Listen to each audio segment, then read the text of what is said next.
Good afternoon, everybody. I would like to speak in French first, and after you can rise and put your questions in any language you want. Le Royaume du Maroc se félicite de l'adoption de la résolution 703 du Conseil de sécurité sur la question du Sahara marocain. À cette occasion, je voudrais remercier vivement le pen holder américain pour la rédaction et la négociation de cette résolution. Nos remerciements s'adressent également aux autres membres du Conseil pour leur apport constructif et leur vote en faveur de cette résolution, qui représente un jalon additionnel dans le socle onusien pour le règlement définitif de ce différend régional entre deux pays voisins, le Maroc et l'Algérie.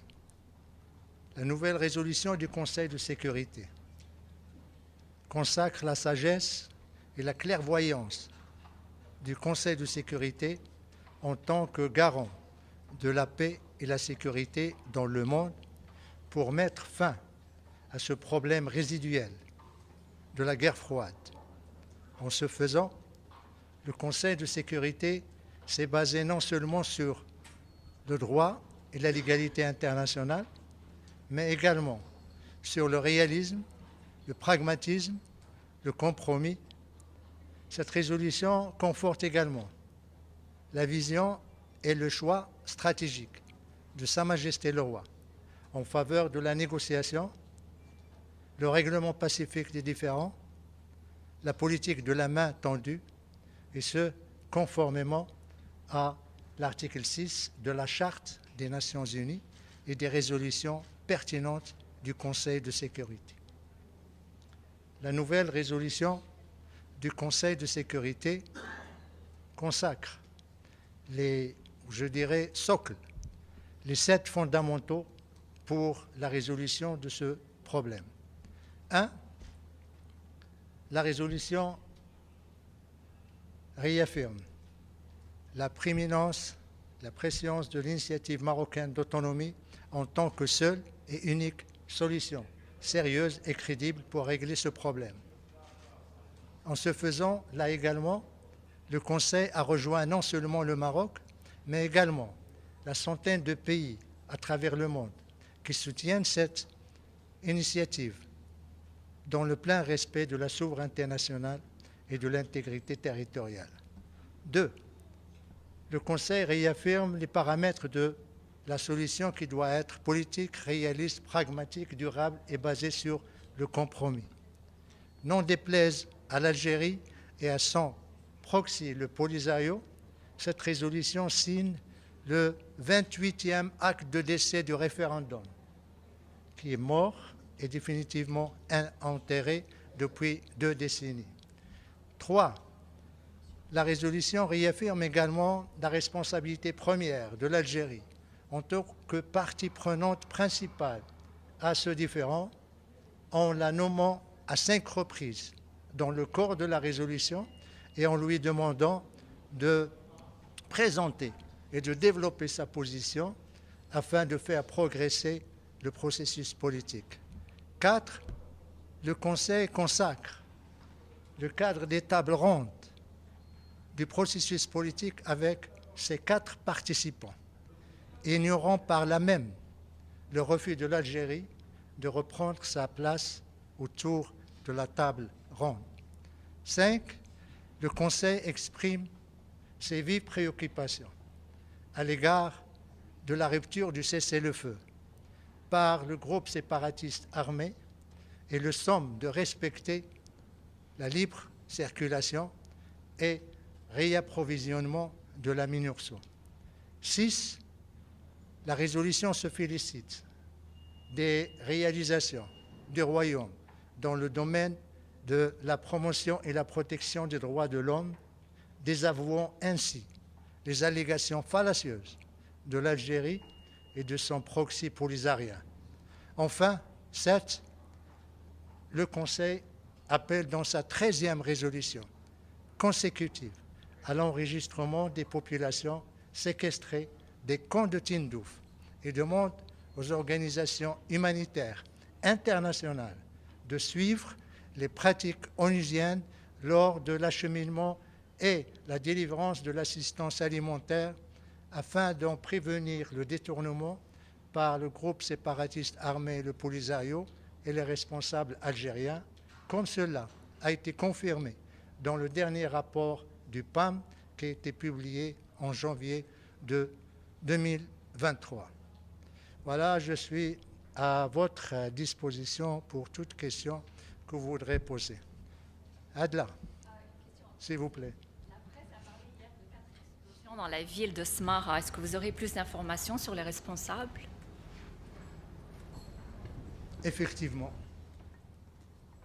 comme l'a souligné la presse internationale, les radios, il y a eu 4 déflagrations dans la nuit de samedi à dimanche dans la ville spirituelle du Sahara marocain, dans la ville de Ma'al-Ainin, le grand leader de l'opposition et surtout combattant, qui a combattu la colonisation espagnole.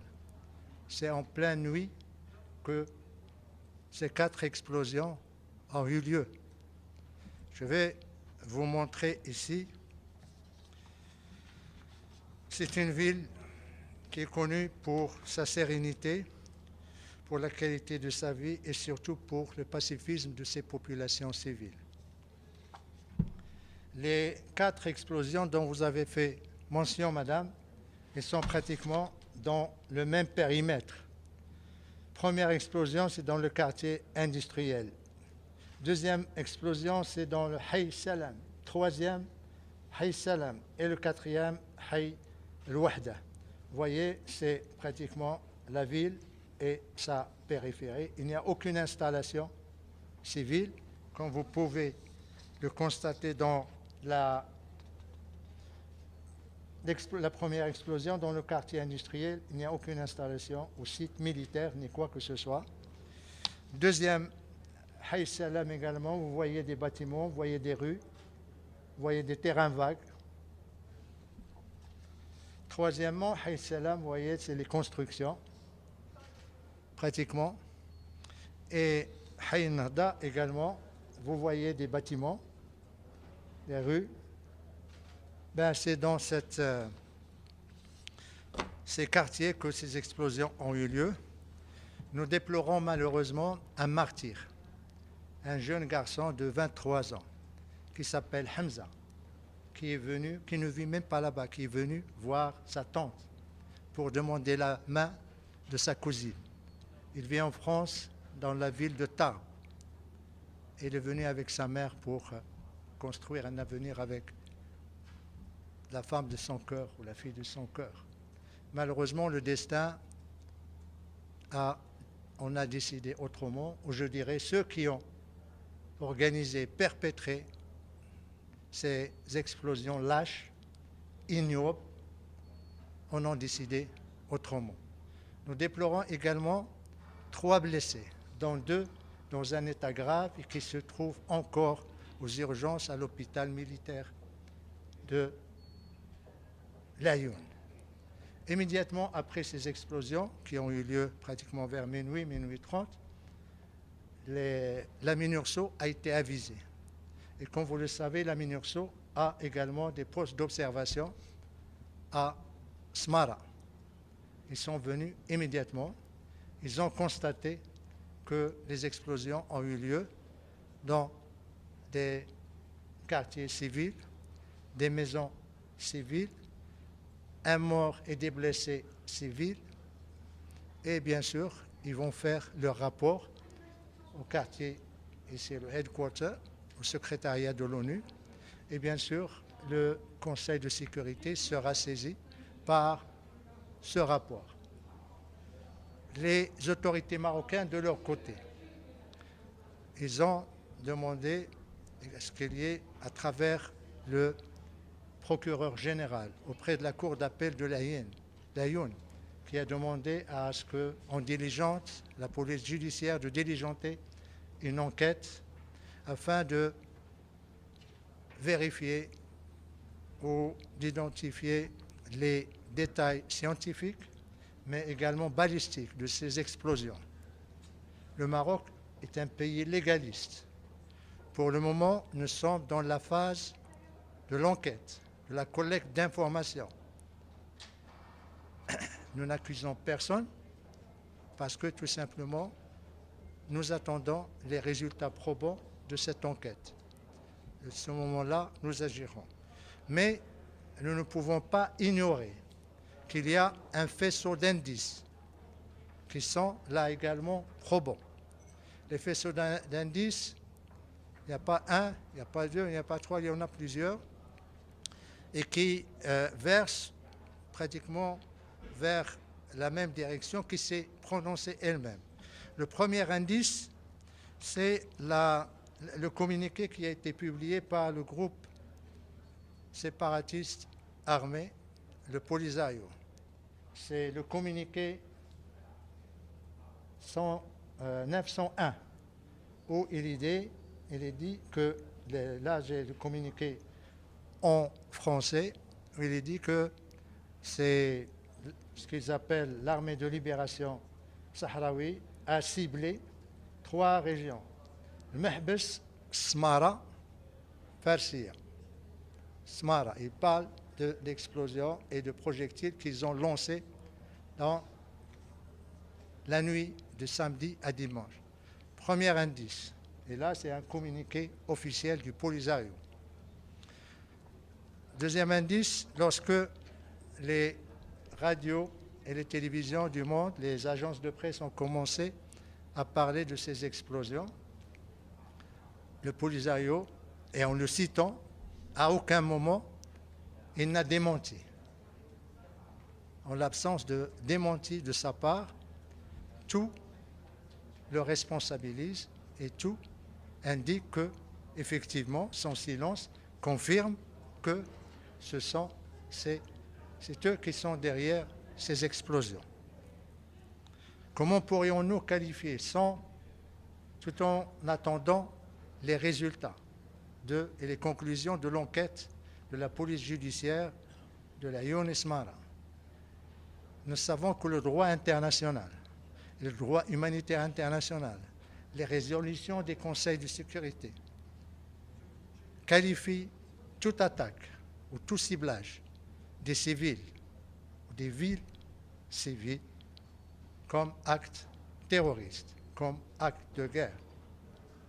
Et bien sûr, ça suppose des conséquences et des responsabilités. Pour le moment, tout ce que nous pouvons dire, c'est que ces attaques ou ces explosions, cette victime innocente, que j'appellerai Shahid, qui a attristé tout le Maroc, ne resteront pas impunis.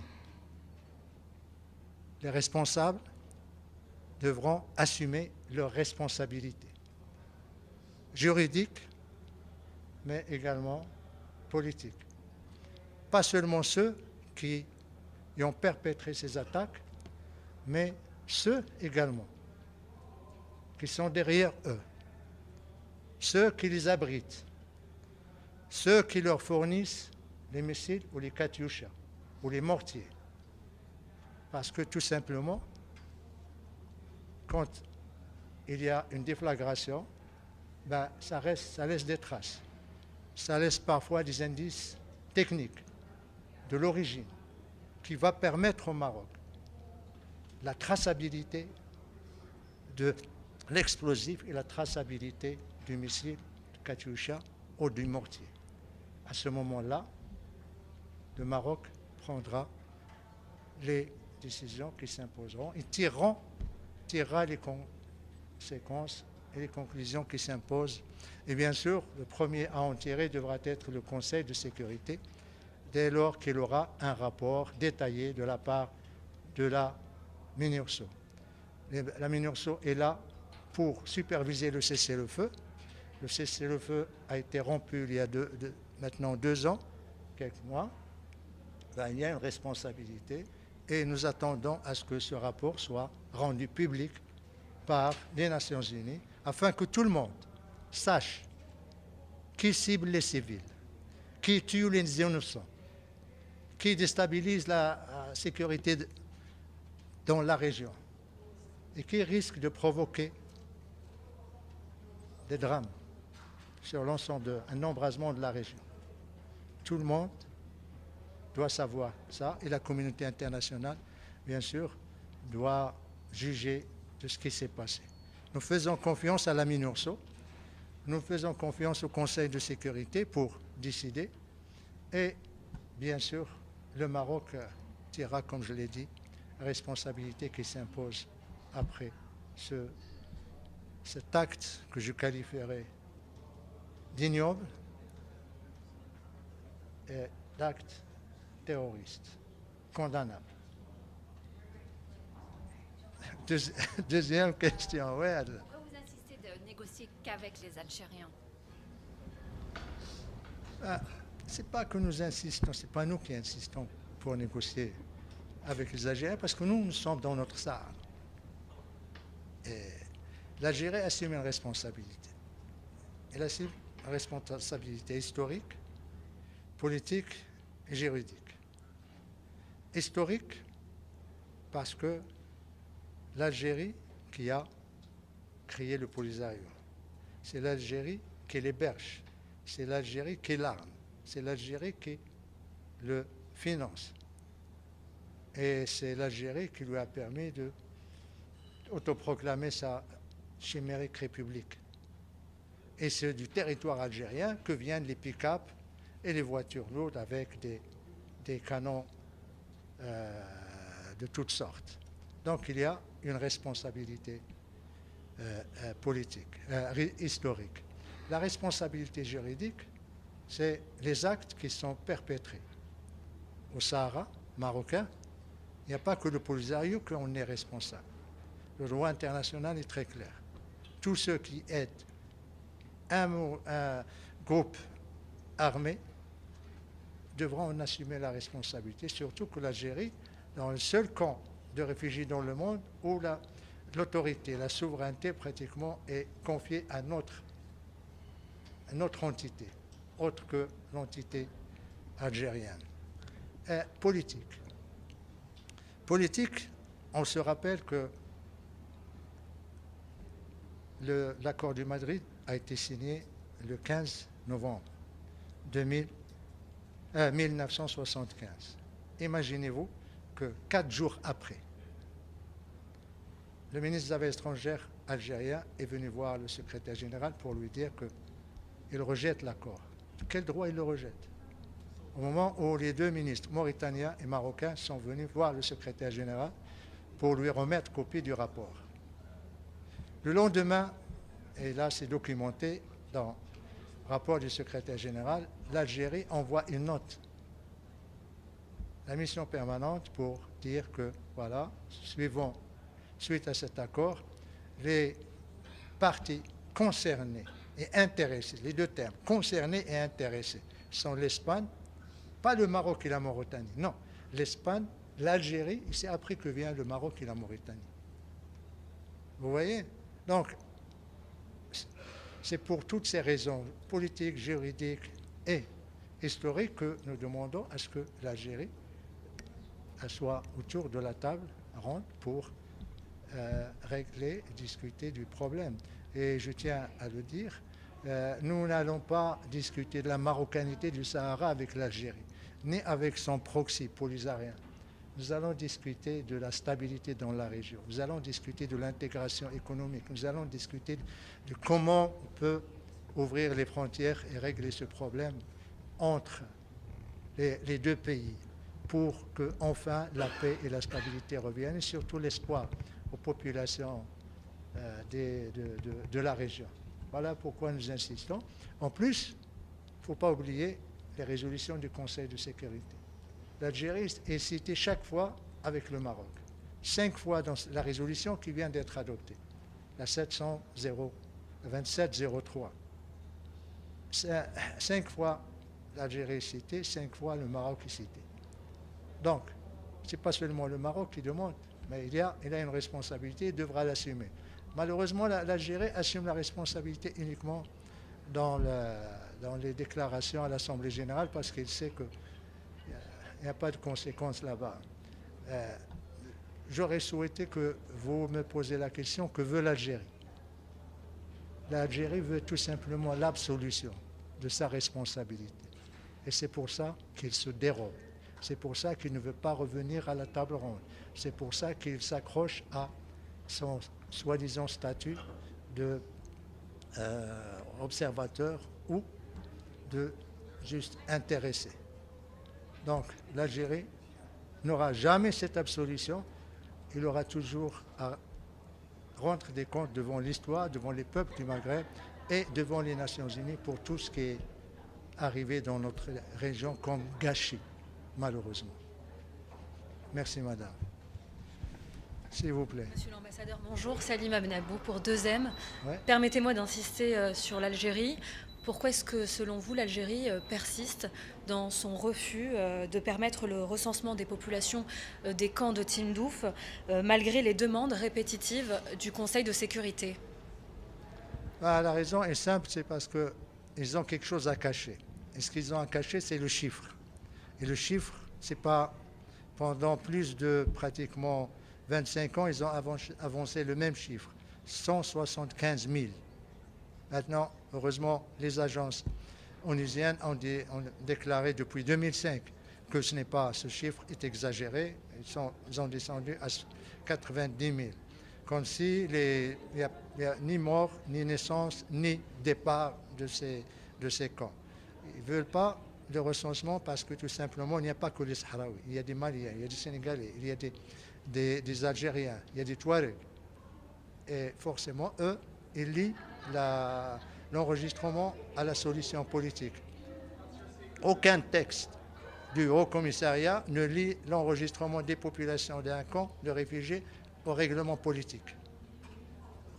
L'enregistrement est un droit statutaire ou une obligation statutaire du pays hôte en coopération avec le Haut Commissariat aux réfugiés. Et le recensement, normalement, ne doit avoir aucune dimension, aspect politique, parce que c'est juste pour protéger cette population, pour quantifier les besoins et pour préparer le retour, soit à la mère patrie, soit à l'intégration sur place, soit aller à une troisième, un pays tiers, s'il y a un pays tiers qui voudrait les accueillir. Mais de toutes les façons, vous avez remarqué que pour la 13e résolution consécutive, le Conseil de sécurité insiste sur l'enregistrement et insiste également pour qu'on veille à ce que l'assistance alimentaire humanitaire ne soit plus détournée par le Polisario, les responsables du Croissant Rouge algérien. S'il vous plaît. La résolution que vient d'adopter le Conseil de sécurité se félicite des consultations informelles que M. de Mistura a eues en mars dernier. Que pensez-vous de ce nouveau cadre de concertation? Je ne sais pas pourquoi vous l'appelez nouveau cadre de consultation. Le seul cadre qu'il y a, c'est les tables rondes. Et les tables rondes sont ancrées dans les résolutions du Conseil de sécurité. Dans la dernière qui vient d'être adoptée, il appelle à la reprise des tables rondes, il appelle au retour des 4 participants. Donc les consultations ne pourront jamais remplacer les tables rondes. Il n'y aura pas de substitution. Et le Maroc se posera à ce que ces consultations bilatérales, informelles, puissent remplacer un jour les tables rondes. D'ailleurs, rien que dans la sémantique, cherchez au dictionnaire que veut dire consultation, que veut dire informel. Consultation, c'est échange de points de vue, exprimer son avis, parfois bavardage, simple discussion. C'est ça les consultations, mais sans prise de position. Informel, ça veut dire que ce n'est pas officiel. Donc, on ne peut pas remplacer les tables rondes par des discussions indéfinies. Nous avons effectivement participé au mois de mars, comme cela figure dans le rapport de l'envoyé personnel, le secrétaire général, à des consultations afin d'écouter l'envoyé personnel et échanger avec lui. Mais si vous lisez le rapport du secrétaire général, vous allez trouver dans le paragraphe 39.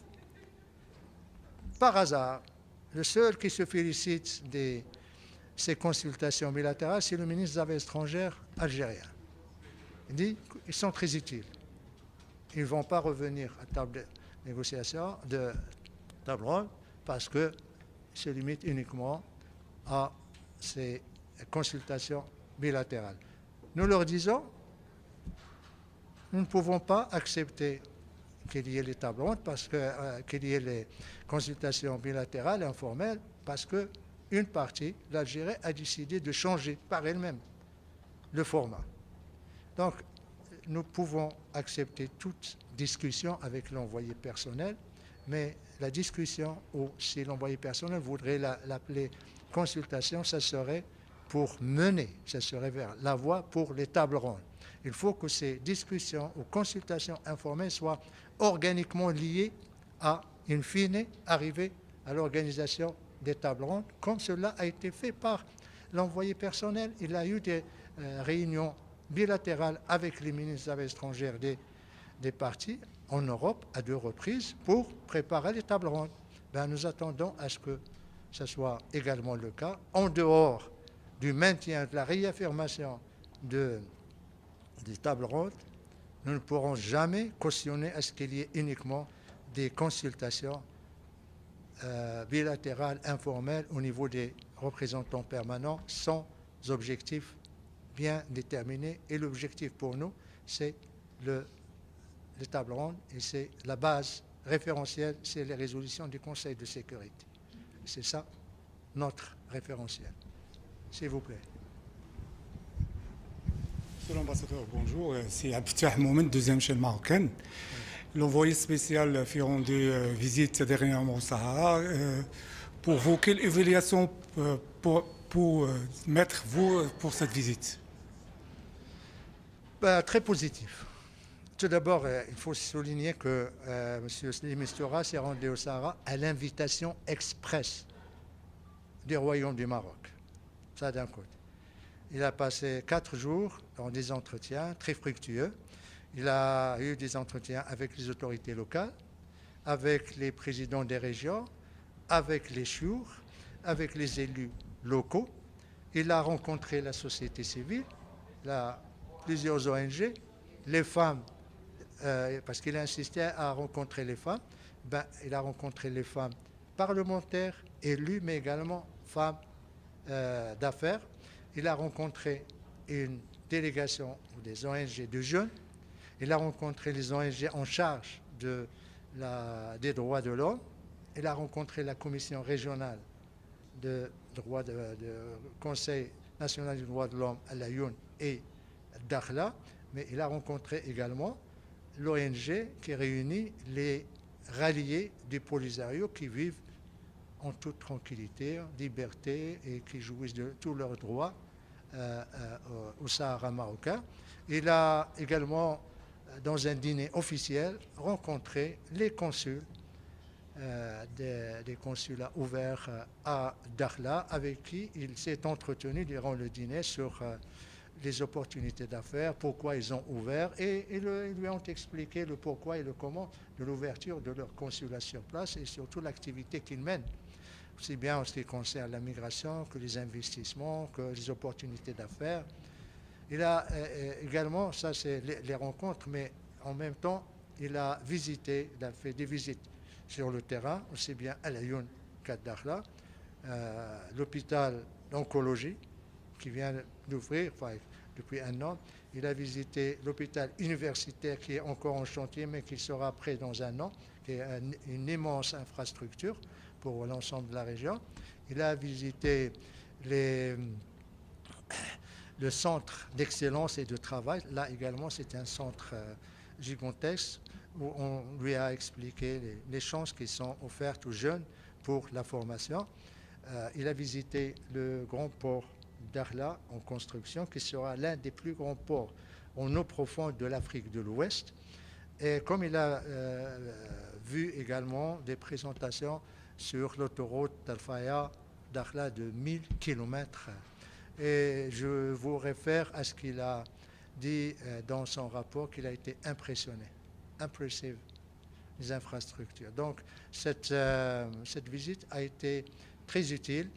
Il a également rencontré les responsables de la Minurso, s'est entretenu avec les observateurs. Il a rencontré toutes les personnes qu'il a souhaité voir et les personnes qui ont souhaité le voir également. Nous n'avons mis aucune limite à ces rencontres sur place et nous sommes très contents que le rapport qu'il a fait sur cette visite a été factuel, a été positif et surtout il a permis aux membres du Conseil de sécurité de se rendre compte de ce qui est la réalité de la vie paisible au Sahara, les investissements, les libertés, les activités économiques. Et surtout, il y avait un message, et là je m'arrêterai là, pratiquement tous ces interlocuteurs ont insisté sur une chose, l'espoir. Et ils se projettent sur l'avenir, sur la construction du Sahara, ce qu'ils sont en train de faire, et également la possibilité pour leurs frères et sœurs et parents qui sont dans les camps de Tindouf pour qu'ils reviennent, pour qu'ils participent avec eux à la construction, à l'édification de cette grande région du Maroc. À aucun moment, ils ne se sont attardés sur le passé ou sur ce qu'ils ont vécu. Même ceux qui ont fui les camps de Tindouf, ils ont eu des messages et surtout un langage positif, prometteur. Et se sont, comme j'ai dit, projetés à l'avenir afin qu'ils comprennent que c'est une génération qui pense à la vie ensemble. Et c'est une génération qui pense à la paix, la sécurité et surtout la coexistence avec tout le monde. Même ceux qui ont une opinion différente, il y a de la place pour tout le monde. Merci. Monsieur l'ambassadeur, merci de ce point de presse habituel utile. La résolution stipule que le différend sur le Sahara dépend de la consolidation de la coopération entre les membres du Maghreb, les membres de l'UMA. Sa Majesté le roi Mohammed VI a envoyé un message en Algérie il y a quelque temps voulant inaugurer un dialogue. L'Algérie a rejeté ce dialogue. Le Polisario a déclaré la guerre totale. Comment pensez-vous que les Nations Unies puissent faire quoi que ce soit pour consolider la coopération entre les États membres de l'UMA? La résolution, je vous remercie pour votre question. La résolution que le Conseil de sécurité vient d'adopter verse dans ce que vous venez de dire. Il parle de la coopération entre les pays de la région. Il parle du règlement pacifique de ce différend. Il parle du rôle de l'Algérie. Donc ce problème sera réglé avec l'apport, la contribution, la sagesse de l'Algérie autour de la table ronde, Inch'Allah. Sa Majesté le Roi, que Dieu l'assiste, a toujours maintenu la main tendue envers les frères algériens, envers son frère, son Excellence le Président Taboun. Donc cette main tendue, elle est toujours là parce qu'elle est motivée par une conviction, une foi sincère dans la nécessité de vivre ensemble, de la paix ensemble, de la construction du Grand Maghreb ensemble et surtout dans la nécessité d'offrir un avenir meilleur aux générations présentes et futures. Notre génération, malheureusement, n'a pas vu ce rêve se réaliser et le rêve de Sa Majesté le Roi, c'est que avec son frère, le président algérien, cela puisse se réaliser dans le meilleur délai possible. Les Marocains sont résilients, mais en même temps optimistes, mais en même temps têtus quand il s'agit de la marocanité du Sahara et déterminés. La marocanité du Sahara ne peut pas être ni sacrifiée, ni négociée, ni discutée avec qui que ce soit. On peut parler de tout, sauf la marocanité. Et surtout, n'oubliez pas, chaque Marocain a fait le serment de tout faire pour préserver c'est la marocanité du Sahara et pour défendre notre pays. Tout le reste est négociable. Je vous remercie. Dernière question. Ouais. L'Algérie va siéger au Conseil de sécurité dans 2 mois. À quoi vous vous attendez? À quoi je m'attends? J'aimerais m'attendre à de bonnes choses. Enfin, il y a 2 scénarios. Lorsque l'Algérie accédera à partir du 1er janvier au Conseil de sécurité en tant que membre non permanent. Soit l'Algérie assume pleinement sa responsabilité en tant que membre responsable, en tant que membre représentant le groupe arabe au sein du Conseil de sécurité, en tant que membre qui est susceptible d'apporter sa contribution à la préservation de la paix et la sécurité dans le monde.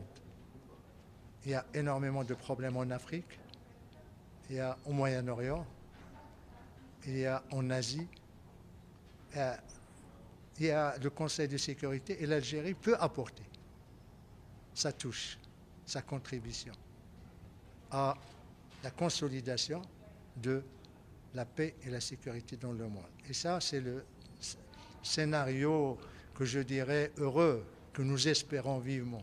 Il y a l'autre scénario, c'est que l'Algérie se désintéresse de tout cela et se concentre, se focalise sur la question du Sahara marocain ou à son obsession marocaine ou saharienne.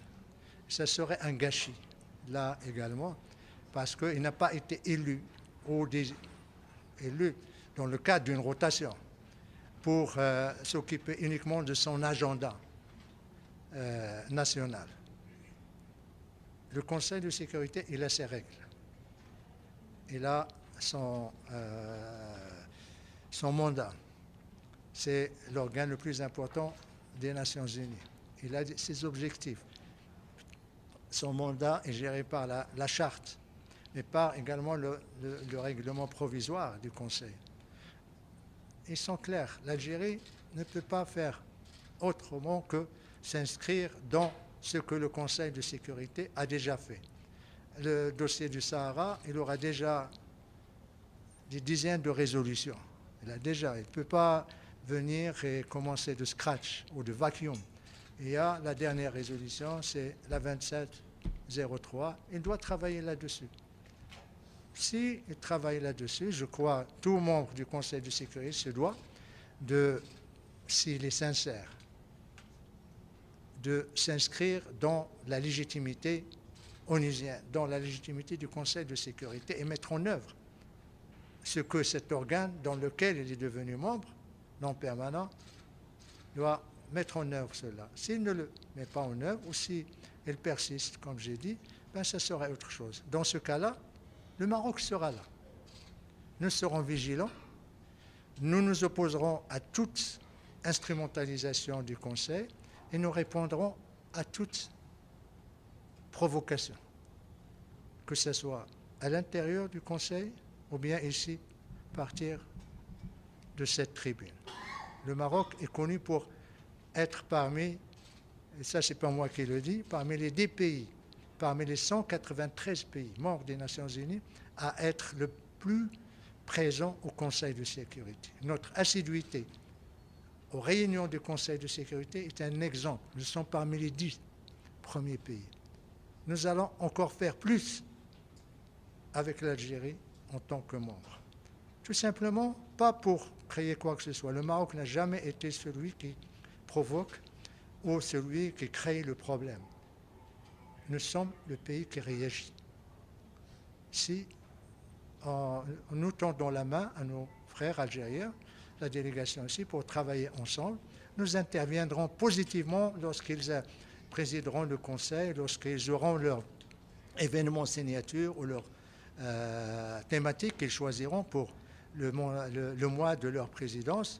Nous serons animés avec l'esprit le plus positif, le plus fraternel et le plus responsable. Parce que nous voyons loin et nous ne mêlons pas la question du Sahara à autre chose. Il y a 2 réunions du Conseil par an.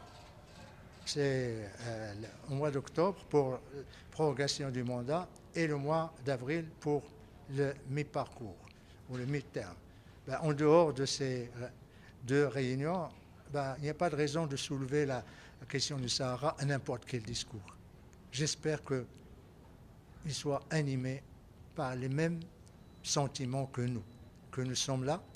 Il y a un problème entre nous, on le laisse de côté, sauf s'il est inscrit à l'ordre du jour, et on travaille ensemble. Nous leur tendons la main ici pour travailler ensemble pour la réussite de leur mission, parce que ce n'est pas dans leur intérêt que chaque fois que s'ils soulèvent la question ou il n'est pas inscrit à l'ordre du jour, le Maroc sera obligé de répondre.